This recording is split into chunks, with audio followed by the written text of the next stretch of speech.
As I said some time ago, that I was going to do an occasional series discussing different halachic topics.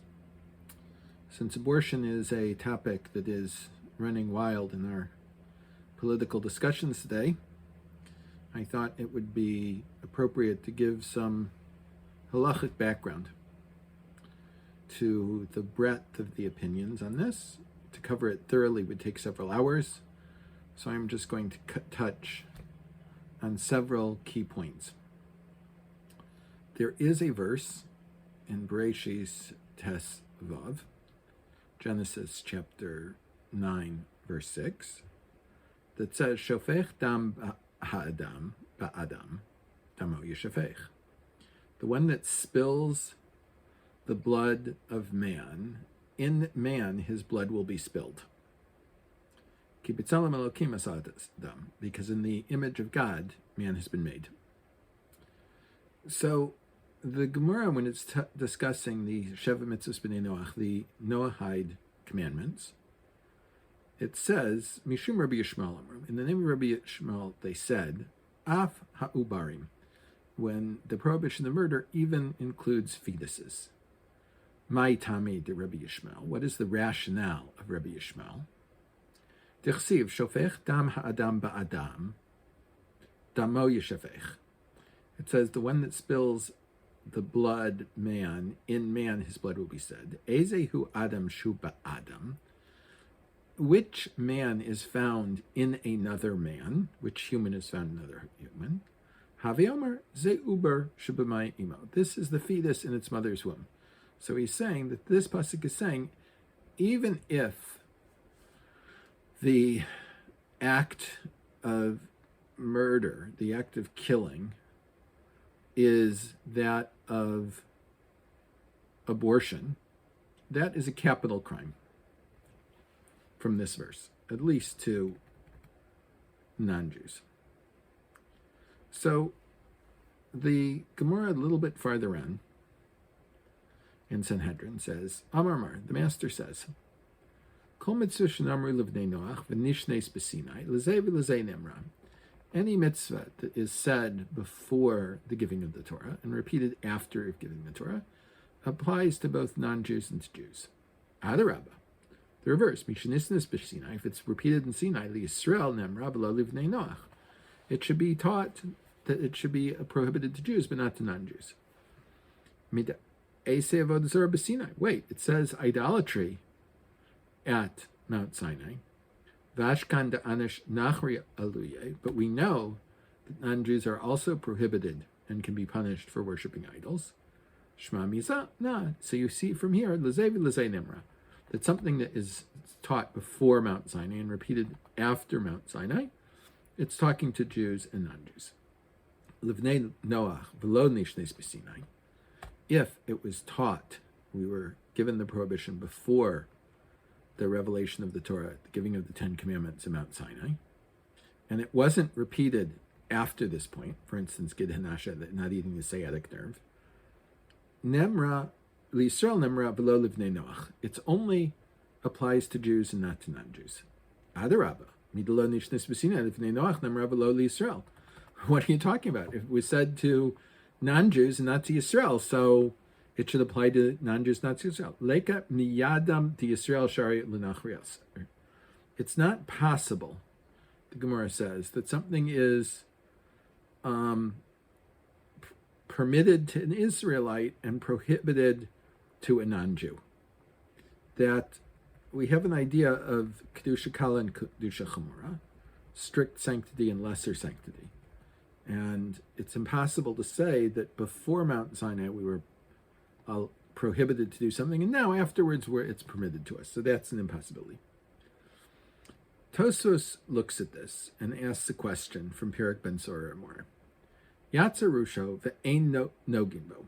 If the majority of the head came out, was born, we're not allowed to touch him. Because we're not allowed to push aside one life between another. But before the head is born, if the woman is going to die in the process of childbirth, the midwife can reach in. The midwife can reach in and cut up the fetus, do an embryotomy, and remove the fetus piece by piece in order to save the mother's life. However, this, it seems from the first Gemara that we looked at in Sandhedrin, for a non-Jew would be prohibited. Because we have a specific verse where they are warned not to kill a fetus. And some say, Yisrael. And people say, there are some that say that this prohibition of killing a fetus applies even to Israel. But here, mitzvah lahatzil, there is a mitzvah to save the mother. And because there is a mitzvah to save the mother, therefore we're allowed to kill the fetus. And in this way, it might be true that this is even allowed to a non-Jew. Now, the Rambam says, from the Rambam it appears that an abortion is prohibited. And this idea is brought in the Shulchan Aruch, that a mother that is having difficulty giving birth, we're allowed to do an embryotomy to save the mother. But after the head comes out, we're not. Because both have the right to claim life at this point, because the baby is significantly born.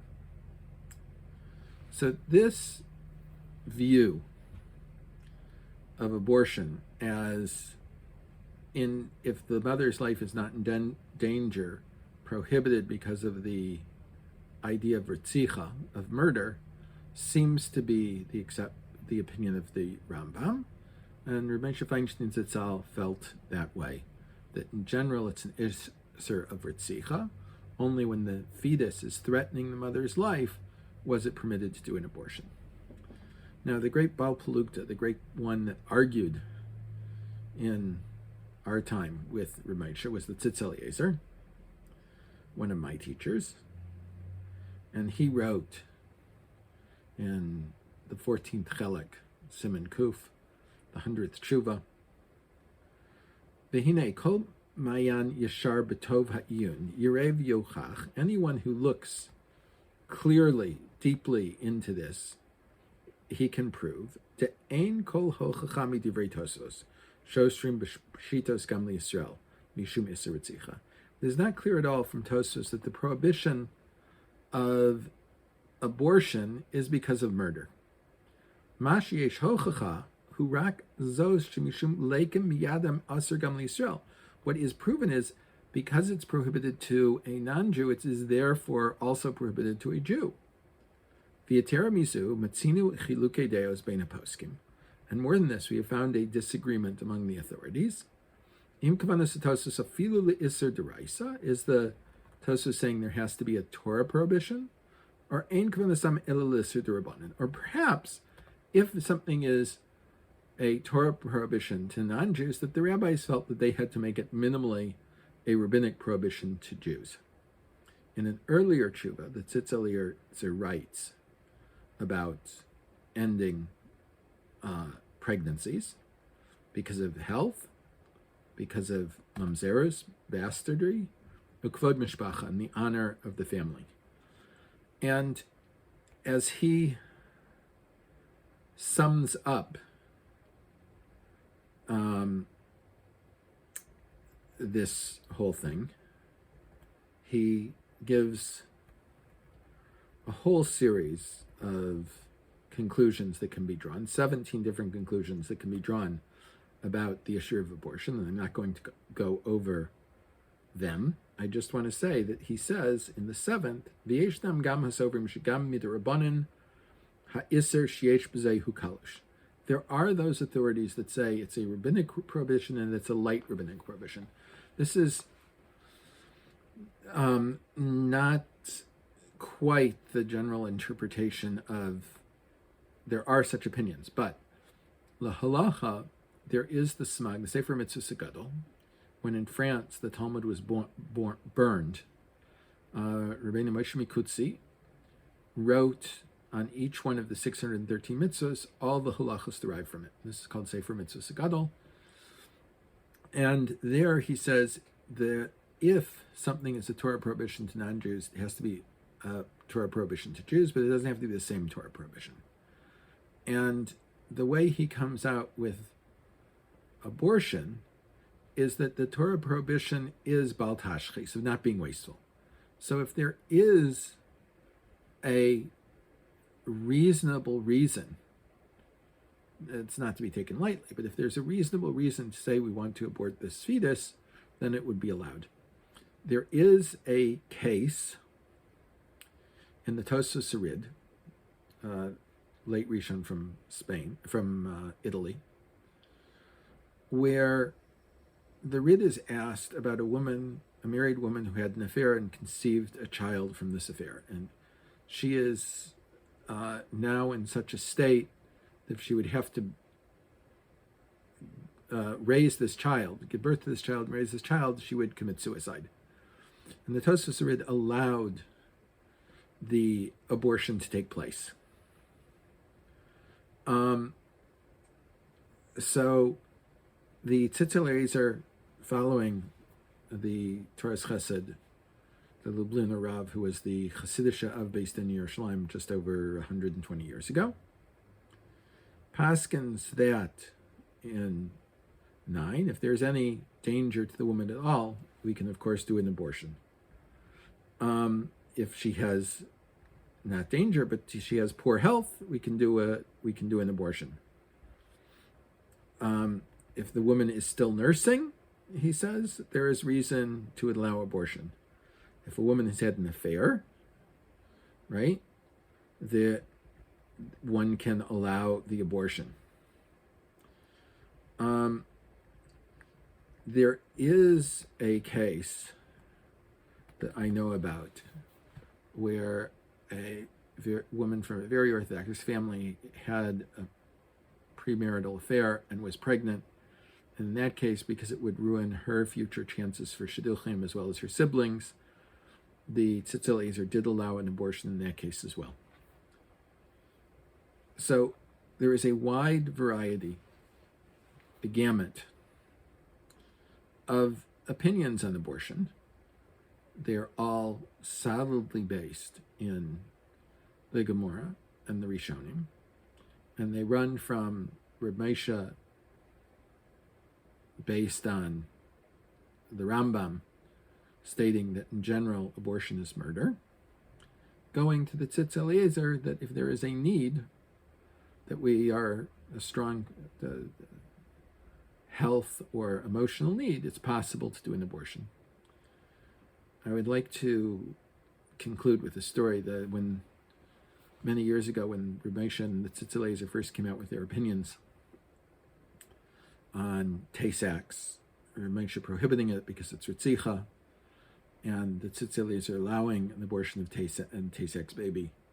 Rav Kefet, the Rav Soloveitchik's biographer, he had dinner with him the same night, and he asked Rav Soloveitchik, and the Soloveitchiks are generally very, very careful not to cross the Rambam. They're always strict for the Rambam's opinion. I shouldn't say always, but almost always. Choshesh l'shitas Rambam. And so Rav Kefet asked the Rav what he felt on this fight between two of the greatest poskim of the 20th century. And the Rav said that it's mutter, it's permitted to do an abortion for a Tay-Sachs baby. And Rav Kefet was surprised. He expected the Rav to side with Rav Moshe because of the Rambam, that it's Ritzicha, that it seems to be murder. And the Rav said to Rav Kefet, have you ever seen a Tay-Sachs baby? And Rav Kefet said, no, I haven't. And the Rav said, we had one in our community in Boston, and I can tell you it's 100% mutter. This is a hot topic debate. There are legitimate opinions on both sides halachically, and everyone should have a little bit of respect, if not a lot of respect, for deeply felt opinions. And I believe that this is a decision that concerns the couple, their physician, perhaps their psychologist, psychiatrist, and their Rav, and is not something that should be opened to a general public debate, ridicule, harassing, and so on, whatever decision any couple chooses to make in any situation. Everyone should have a reflective day.